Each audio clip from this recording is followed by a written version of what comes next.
Welcome to the Sports Betting Preview Show, a pregame.com podcast. I'm Marco D'Angelo, along with Vegas Runner. We're going to talk some NBA news. The big story, other than the NBA playoffs right now, is where's LeBron James going to go?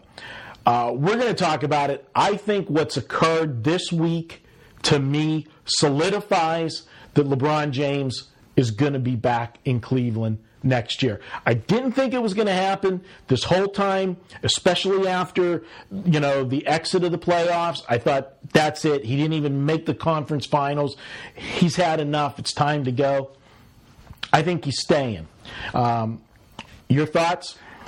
Your reasoning made sense, and you kind of made me change my mind, because I'm going to tell you the truth. I thought he was gone, too. If anything, I thought the criticism he got was even easier for him to leave town with, and all that broke out with Delonte West, and I think that was reason enough, and if anything, an escape for him, where you guys chased me out of town. I didn't want to leave. You guys chased me out. All I keep reading about is how I failed in the playoffs.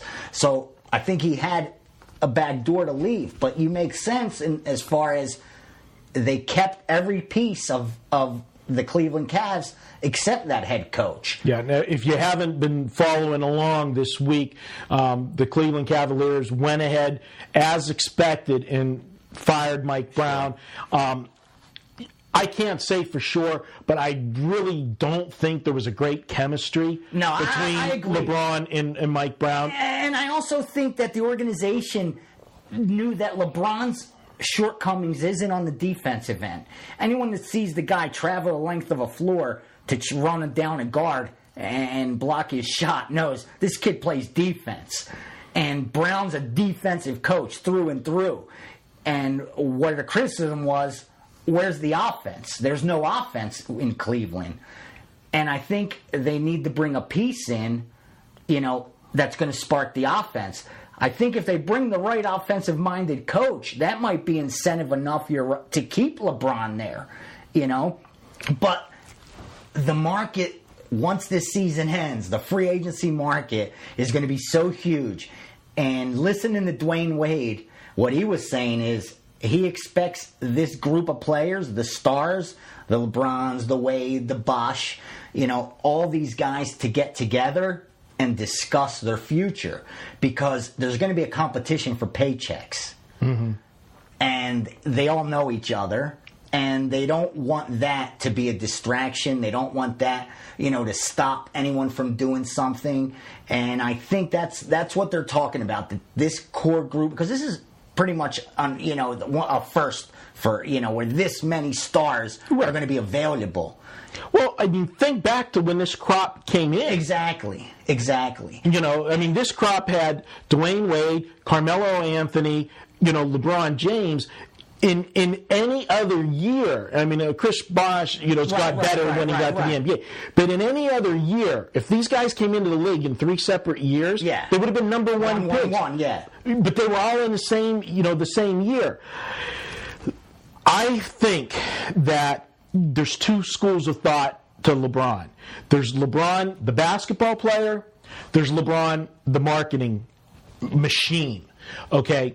There's no question, if it's LeBron, the basketball player, the most money he's going to get anywhere is if he stays in Cleveland. They're in the position with salary cap and everything, because their whole budget's been around LeBron to start with, for him to stay there. He's going to get the biggest payday there. But there's no question he can make way more money endorsement money in a city like New York, LA. New York, yeah.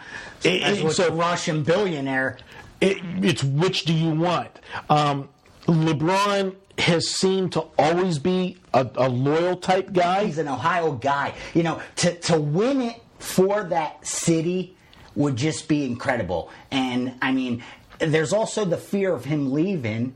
Are you going to be another Charles Barkley? Never got it done. Right. Who tried with one team like he did with the Sixers forever, couldn't do it, went to Phoenix, got to the playoffs with them, but couldn't get it done. Right. And there's that fear in his career, I think, as well. The best fit right now, everyone's saying, is the Bulls. They got the young talent. It's with after Jordan and that era. It's got the name, and it's got the history, and there's a need for him there. And that team, he could take them to a higher level because of their youth, and that's what everyone's saying. He's a good fit there. If you go to ego, though, okay. If he goes to Chicago and brings them back to prominence, to championships. If he wins one, that's great. He brought him back. But then, Jordan won how many? Yeah. And he didn't do it on his own. He went there with, roses there. And, does he want to live in the shadow? I mean, he gets compared, there's comparisons all the time. Greatest player since Michael Jordan, blah, blah, blah. Does he want to go to his, a place where you're going to constantly be compared to Jordan? And if you don't get it done, that's the pressure there. It's like, then you're not good as no one could ever bring you in the same sentence with Michael anymore because Michael got it done. You didn't get it done. But the thing that people always fail to realize is he's a young kid still. I mean, LeBron... He's 25 years old. Yeah. I mean, he's got a lot of years ahead of him. There's a lot he could do.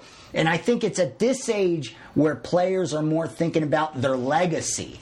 When they're older... They've already done that. Now it's not as much about the legacy, and it's more for themselves. Let me get a ring. If they didn't do the right things with their money, let me get that last big paycheck. Right now for LeBron, it's still about his legacy. Everything's in the future. But you know what? If he stays in Cleveland and he manages to get that ring in Cleveland, one, he's a god forever in Cleveland. We got a couple minutes left here. He's a god forever in Cleveland. Never have to leave the city. He can have businesses, whatever he wants there. He's going to be royalty for the rest of his life. But it's Cleveland. But it is Cleveland. But it's his home. But it is his home. Yeah, and it's like it is his home. Right. There's some mystique. You're right. To that doing the home thing. I mean, No, I get it. I totally get it. But I think if he pulls it off in that small market, the big market, the media is still always there. You can go market wherever you want. Yeah, when you have that huge of a name, you can. I mean, Indianapolis is not a metropolis. No, exactly. And Peyton Manning is the most recognizable name in the NFL. It's not like you're sending them off to if they're in Canada somewhere. Like Bosch was up in Toronto. Right. And you're not. What are you going to do? You ain't going to hear about him in the States as much. I'm going to say it right now. If you want to bet on where he's going, you're saying he's staying, huh? I'm saying right now he's staying. Wow, you just about convinced me, Marco. There's one other. Test the waters, though. How could you not, as a human being, I think he's going to toy. I think he's going to toy with them. But when it's said and done, I think he's going to sign with the Cavs. And one other thing that people forget, and we have to wrap this up. Remember, he put in for a number change for his uniform. Right. If he went to another team, he didn't have to do that. Yeah. Because you're changing teams. So it's a given that you... It's a new uniform anyways. But if you're staying with the same team, you have to file for the change early. Some inside information from Marco D'Angelo. So, he did that, definitely keeping the door open. Yeah.